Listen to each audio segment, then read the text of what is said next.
할렐루야. 일어선 저녁 기도에 오신 여러분들을 주님의 이름으로 환영하고 축복합니다. 오늘 이 저녁 시간에도 하나님께서 우리 가운데 함께 하시고 우리를 또 응답해 주시는 하나님을 기대하는 그러한 은혜의 시간이 되기를 간절히 소원하겠습니다. 오늘 이 저녁 시간에도 하나님께서 우리들에게 주신 말씀 보도록 합니다. 요한계시록 12장 1절에서 12절 말씀까지 보도록 하겠습니다. 요한계시록 12장 1절에서 12절 말씀입니다. 우리 같이 한 목소리로 다 함께 봉독하도록 하겠습니다. 시작.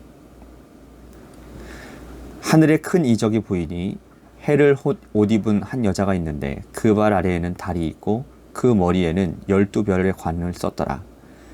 이 여자가 아이를 베어 해산하게 되매 아파서 애를 쓰며 부르짖더라. 하늘에 또 다른 이적이 보이니 보라, 한 큰 붉은 용이 있어 머리가 7이요 뿔이 10이라. 그 여러 머리에 7 관이 있는데 그 꼬리가 하늘의 별 3분의 1을 끌어다가 땅에 던지더라. 용이 해산하려는 여자 앞에 그가 해산하면 그 아이를 삼키고자 하더니 여자가 아들을 낳으니 이는 장차 철장으로 만국을 다스릴 남자라. 그 아이를 하나님 앞과 그 보좌 앞으로 올려가더라. 그 여자가 광야로 도망하매 거기서 1260일 동안 그를 양육하기 위하여 하나님께서 예비하신 곳에 있더라. 하늘에 전쟁이 있으니 미가엘과 그의 사자들이 용과 더불어 싸울세 용과 그의 사자들도 싸우나 이기지 못하여 다시 하늘에 그들이 있을 곳을 얻지 못한지라. 큰 용이 내쫓기니 옛뱀 곧 마귀라고도 하고 사단이라고도 하며 온 천하를 꾀하는 자라. 그가 땅으로 내쫓기니 그의 사자들도 그와 함께 내쫓기니라.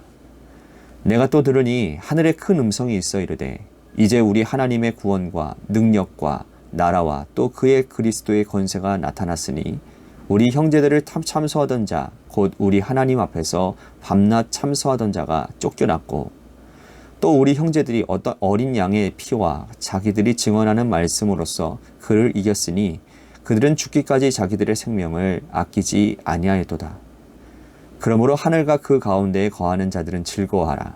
그러나 땅과 바다는 화 있을진저 이는 마귀가 자기의 때가 얼마 남은 줄 아는 줄을 아느므로 크게 분내어 너희에게 내려갔음이라 하더라. 아멘. 우리가 살아가는 세상은요, 가시적인 세상과 또 비가시적인 세상으로 이루어지게 됩니다.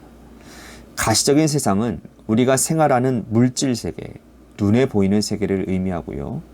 더 중요한 것은, 의미합니다. 그런데 더 중요한 것은 뭐냐면 눈에 보이지 않는 비가시적인 세계라는 겁니다.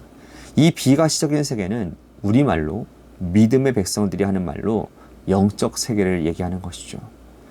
영적 세계는 항상 영적 싸움이 있습니다. 빛의 자녀들과 어둠의 세력들이 다투는 영적 싸움은 항상 일어나고 있는 것이죠.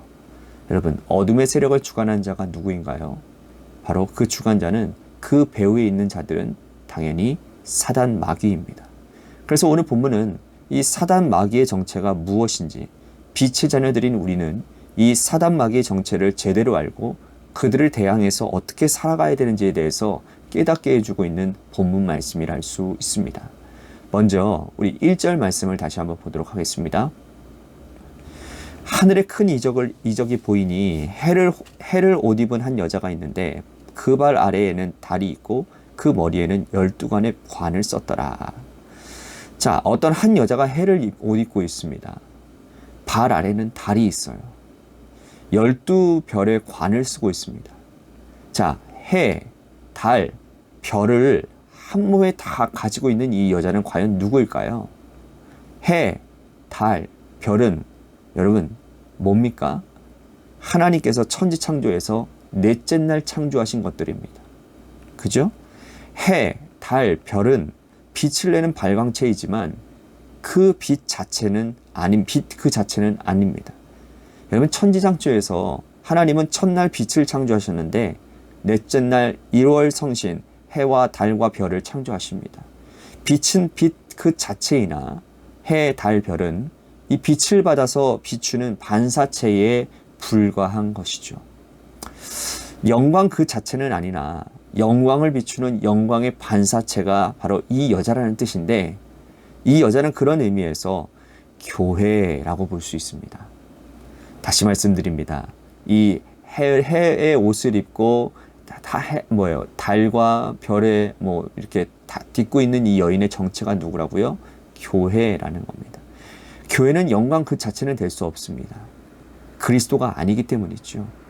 그런데 교회는 그리스도의 피값으로 사신 곳입니다. 그러므로 교회는 영광을 드러내는 곳이고 영광을 비추는 곳이고, 교회 공동체에서 믿음 생활하고 있는 하나님의 백성들은 영광된 빛을 온 세상 만방에 우리가 살고 있는 삶의 현장에서 드러내는 자들이어야 한다는 것이죠. 그리고 이 교회가, 특히 구약의 교회가 한 위대한 공헌을 이렇게 말씀하고 있습니다. 2절 말씀 보십시오. 이 여자가 아이를 베어 해산하게 되매 아파서 애를 쓰며 부르짖더라. 자, 여자는 교회라고 했는데요, 이 여자가 아이를 베어서 해산하게 되었대요. 특히 구약의 교회는 오실 메시아를 준비하는 공동체였습니다. 이 구약과 신약은 메시아를 중심으로 이루어져 있고, 구약은 오실 메시아를 기다리고 바라고 있으며, 신약은 오신 메시아에 대한 증언이고 증거를 말하는 거죠. 자, 여기서 아이는 예수 그리스도를 의미합니다. 구약의 교회가 예수 그리스도를 준비했고, 하나님께서 교회를 통해서 예수 그리스도를 이 땅에 보내주셨음을 말씀하고 있는 거죠. 자, 여자는 교회입니다. 아이는 예수 그리스도예요.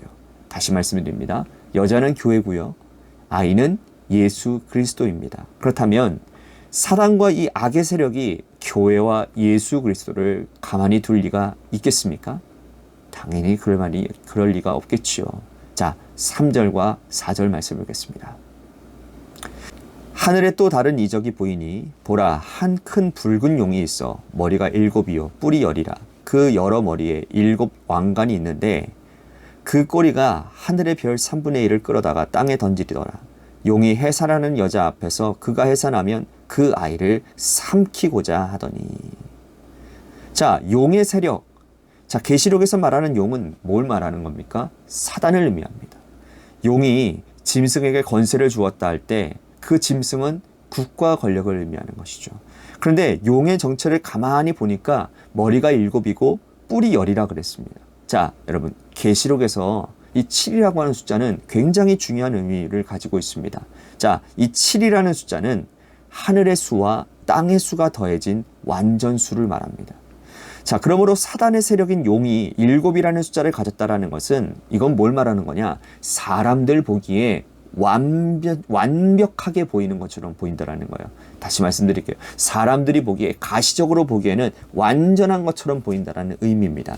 사단의 세력은 사람들이 볼 때는요, 영적 분별력이 없는 사람들이 볼 때에는 굉장히 멋져 보이고 아름답게 보이고 그보다 더 완전할 수 없다라는 겁니다. 완벽하게 보이는 세상의 모든 권력을 다 가지고 있는 것처럼 보인다, 그 말이라는 거죠. 사단은 자신의 정체를, 그 추악한 모습을 사람들에게 있는 그대로 보여주지 않습니다. 많은 물질로 포장한다든지 아니면 큰 건설을 가지고 완벽한 힘을 가진 것으로 포장하고 미혹한다라는 것이죠. 그래야 사람들이 미혹하고 넘어지니까요. 자, 이 당시 사도 요한이 요한계시록 기록할 이 당시에 사단의 배후 세력은 로마 권력을 가지고 있는, 그래서 그 권력을 가지고 장난질 치는 사람이 있었습니다. 완벽해 보이는 로마 황제의 권력이 사실은 그 실체가, 그 배후에는 사단의 세력들이 존재하고 있었다라는 이 사실을 오늘 우리가 영적인 분별력을 가지고 악의 세력과 사단의 세력들을 분별해내야 된다라는 것을 가르쳐주고 있다라는 것이죠. 그런 완벽해 보이는 악의 세력이 사실은 여자가 낳은 아이를 삼키려고 입을 벌리려고 하고 있다는 겁니다. 하나님의 아들 예수 그리스도, 그리고 그 교회를 집어삼키려고 하는 이 사단의 세력들 말입니다. 그래서 교회는 사단의 세력에 핍박을 당하는 겁니다. 자, 5절과 6절 말씀 보십시오. 여자가 아들을 낳으니 이는 장차 철창으로 만국을 다스릴 남자라. 그 아이를 하나님 앞과 그 보좌 앞으로 올라가더라. 그 여자가 광야로 도망하며 거기서 1260일 동안 그를 양육하기 위하여 하나님께서 예비하신 곳에 있더라. 자, 여자가 광야로 도망갔다고 그랬어요. 여자는 교회라고 그랬죠. 자, 광야는 뭘 의미하는 걸까요? 고난, 그죠? 고생길을 말하는 겁니다. 자, 교회가 고난을 당하는 것은 어쩌면 당연한 일일지 모른다라는 말씀이에요. 그 당시 도미티아누스 황제가 박해가 있을 때 교회는 지하에 숨어 들어갔습니다. 카타콤에 숨어 들어가서 박해를 피하고 그곳에서 하나님의 자녀로서 정체성을 유지하고 어떤 환난과 고난이 있어도 그곳에서 영적인 자녀로서의 정체성을 부여잡고 살고 있었던 교회입니다. 자, 오늘 우리들에게도 세상의 핍박과 고난과 어려움이 주어지고 하나님의 백성답게 살려고 아둥바둥 발버둥 치고 애를 쓰면 쓸수록 세상은 우리를 더욱더 미혹하고 시험 들게 하고 핍박하고 박해합니다. 그런데 이것을 이상하게 여기지 않기를 바랍니다. 하나님의 자녀답게 사는 데는 항상 고난이 따르고 어려움이 따를 수밖에 없다라는 거예요.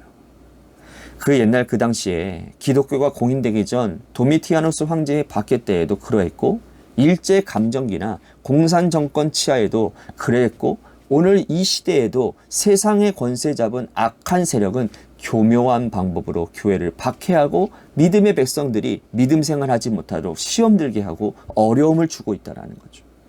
여러분, 우리는요, 비가시적인 세계에서 영적 전투가 일어난다는 것을 늘 기억해야 되고요. 영의 눈을 떠서 이 악의 세력들이 어떠한 존재들인지 또 그 악의 세력들을 어떻게 맞서 이겨야 되는지에 대한 분별력 있는 영적 민감함이 우리 가운데 늘 있어야 된다는 겁니다. 자, 계시록은 이어서 계속해서 이 용이 어떤 세력인지를 명확하게 보여주고 있는데요. 자, 9절 말씀 보십시오. 큰 용이 내쫓기니 옛뱀 곧 마귀라고도 하고 사단이라고도 하며 온 천하를 꾀하는 자라. 그가 땅으로 내쫓기니 그의 사자들도 그와 함께 내쫓기니라. 자, 큰 용은 사단인데 그 정체를 옛뱀이라고 했어요. 자, 옛뱀이라는 거면 창세기 3장이 떠오르지 않습니까? 아담과 하와를 미혹했던 그 뱀 말입니다. 그 옛뱀의 정체가 뭡니까? 그 옛뱀은 하나님의 말씀을 가지고 장난질 치던 뱀이었습니다. 하나님께서 선악과를 먹으면 정령 죽으리라 말씀하셨는데 반드시 죽고 또 죽을 것이라고 말씀하셨는데 이 옛뱀 사단은 아니라고 미혹을 하죠. 결코 죽지 않을 것이다. 하나님이 정령 너희들어 이 동산에 있는 모든 모든 나무 실과를 먹지 말라 하더냐, 이렇게 하나님의 말씀을 변현시켜서 장난질해서 호도해서 미혹했다라는 거죠. 자, 옛뱀은요, 여러분, 오늘도 우리들에게 하나님의 말씀에 더하기도 하고 빼기도 합니다. 우리가 옛뱀에 미혹되지 않으려면, 사단의 세력에서 미혹되지 않으려면 여러분, 하나님 말씀 있는 그대로 받아들여야 되는 겁니다. 제가 주일날도 말씀드렸죠. 하나님의 말씀은 더하지도 말고 빼지도 말고 하나님 말씀 있는 그대로만 믿으면 됩니다. 내 생각 첨가할 것도 없고요. 하나님이 말씀하시면 그대로 행하면 되고 하지 말라고 하면 하지 않으면 되는 것입니다. 정확하게 알고 제대로 알고 있어야 되는 거예요. 그래서 중요한 거예요. 하나님의 말씀을 여러분들 우리가 더하지도 빼지도 말아야 되는데 더 중요한 건 뭐냐면 그러려면 어떻게 되느냐? 하나님의 말씀을 정확하게 알아야 된다라는 거예요. 그렇지 않고 흐릿하게 알게 되면요. 하나님의 말씀을 빼고 더하는데 능한 이 옛뱀의 세력의 사단에게 미혹될 수밖에 없다라는 겁니다. 그리고 이 옛뱀은 사람들에게 교만을 가져다 줍니다. 이걸 먹는 날에는 너희 눈이 밝아져서 하나님과 같이 될 것이다. 옛뱀은 오늘도 우리들에게 교만을 계속해서 주입합니다. 야, 네가 그래도 너보다 낫다. 우리의 목을요 뻣뻣하게 하고 허리를 곧게 만드는 이 교만은 하나님의 백성들에게서는 절대로 해서는 안 될 일이라는 겁니다. 교만 때문에 아담과 하와가 하나님과 같아지려고 하는 선악과를 따먹었습니다. 교만은 우리를 넘어지게 하고 망하게 하는 가장 심각한 죄가 됩니다. 옛뱀은 온 천하를 꾀하는 자라고 그랬어요. 사단은 오늘도 온 천하를 꾀하고 있어요. 여기서 온 천하를 꾀한다는 말은 정도에서 벗어나게 한다는 말이에요. 자, 하나님의 백성들, 예수 믿는 사람들이 걸어가야 될 정도는 뭡니까? 큰 길이 아닙니다. 좁은 길입니다. 예수님께서 우리들에게 말씀하셨습니다. 좁은 길로 걸어가라고. 좁은 길이 고난받는 길이고 많은 세상 사람들이 선택하지 않는 길이라고. 우리 스스로 예수 그리스도가 우리에게 맡겨주신 십자가를 지고 걸어가는 그 길이 좁은 길이라고 예수님 말씀하십니다. 그런데 옛뱀은 우리들에게 십자가를 버리고 넓은 길로 가라고 미혹하는 거죠. 부디 옛뱀에게 미혹되지 마시고 좁은 길, 고난의 길, 십자가의 길을 이 생명 다하는 날까지 우리 남아있는 생명의 이 짧은 한시적인 시간을 붙잡고 걸어가시기를 주님의 이름으로 축복하겠습니다. 그래야 천국에서 우리들에게 주시는 위대하고 아름다운 천국 소망이 우리들에게 활짝 열리게 되는 것입니다. 계시록은 이어서 우리에게 믿음의 백성들이 어떻게 살아야 되는지를 마지막으로 12절에 이렇게 말씀하고 있습니다. 그러므로 하늘과 그 가운데 거하는 자들은 즐거워하라. 그러나 땅과 바다는 화 있을진저 이는 마귀가 자기의 때가 얼마 남은지 아는 줄을 알므로 크게 분내어 너희에게 내려갔음이라 하더라. 하늘과 그 가운데 거하는 자들이라고 말하고 있습니다. 자, 여기서 이 거한다라고 하는 이 말이 헬라어 말로 스케노라는 단어인데요. 스케노는 계시록에서 아주 굉장히 중요한 단어입니다.